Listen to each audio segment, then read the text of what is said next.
If you are looking for a hearty, delicious, easy to make, and budget-friendly dish to serve to your family, look no further. I've got you covered.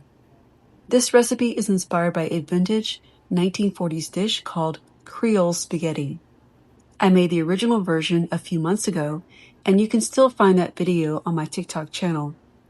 Both versions use ground pork, which was common in economical home cooking and is still a very budget-friendly option today. This isn't an authentic Italian dish. Instead, it's a baked spaghetti-style casserole with seasonings rooted in Southern cooking, hence the name Creole Spaghetti. This time, I decided to revisit the recipe and elevate it just a bit to make it even more delicious than the original, and it was a big hit in my home. So let's get started. Ground beef is so expensive now. It costs anywhere from $15 to $18 or $20, depending on how much you buy and what kind of meat you buy. But it's all expensive. It really doesn't matter. It's really ridiculous. And I love ground beef. It's very versatile.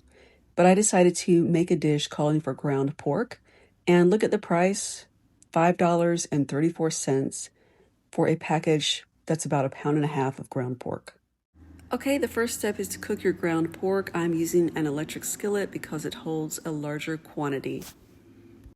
I'm adding 1/2 of a sweet onion and 1 green bell pepper that have been chopped up into large chunks. I do that because if they're cut into small chunks, they will cook too fast and burn. So I like my chunks to be bigger, and I'm going to cook that along with the meat. Now I'm adding 1 29-ounce can of plain tomato sauce.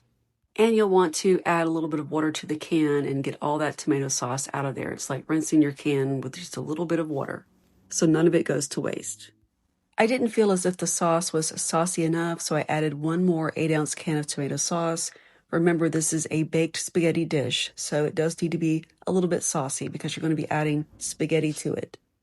I added about 4 or 5 cloves of minced garlic. Of course, you can use as much or as little as you like. I'm adding about 2 tablespoons of sugar to the sauce. That's because I'm using a lot of tomato sauce. Of course, you can adjust it and add as much or as little as you want.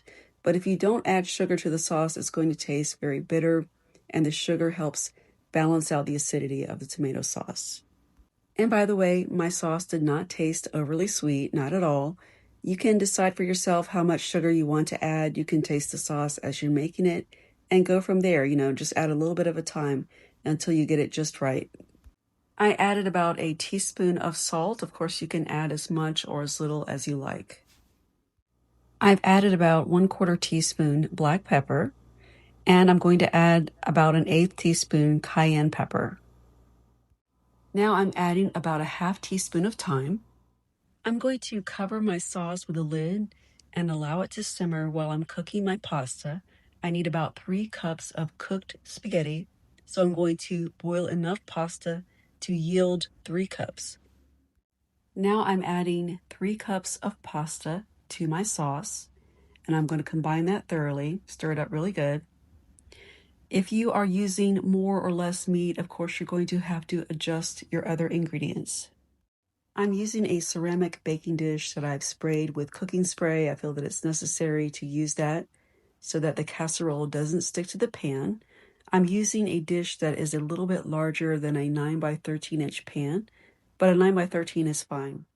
Okay, you're going to want to spread the mixture out evenly in the pan, and then you're going to top it with some cheese. Probably American cheese is okay, but I'm using cheddar cheese. In fact, the original recipe calls for using American cheese. And remember, this dish was created back in the 1940s. It's a 1940s recipe. The original recipe calls for adding cheese to the sauce and topping it with breadcrumbs and baking it. But I'm not going to do that this time. I'm adding cheese to the top of the mixture, and I'm omitting the breadcrumbs, even though that version was good, but I like this version much better, and I think you will too. And it's easier. You don't have to worry about toasting breadcrumbs. Now it's time to bake this dish. You're going to bake it in a preheated oven at 350 degrees Fahrenheit for about 30 minutes or until it's done. Please keep in mind that you may need to adjust either your baking time or oven temperature depending on your oven because not all ovens are the same. And you should know when it's done because the cheese is going to look nice and melted on top. And there you have it, my version of a 1940s dish called Creole Spaghetti. It's simple, inexpensive to make, and most of all, it's delicious. Give it a try. I think you'll love it. If you've made it through the entire video, I do appreciate you sticking around. If you liked it, please give it a thumbs up. And while you're here, please do consider subscribing to my channel if you haven't already done so. And please do visit my Amazon page where I make a lot of great recommendations for everything from things for the home, things for the kitchen, beauty, fashion, fragrance, you name it. You can find the link in my bio. Thanks for watching.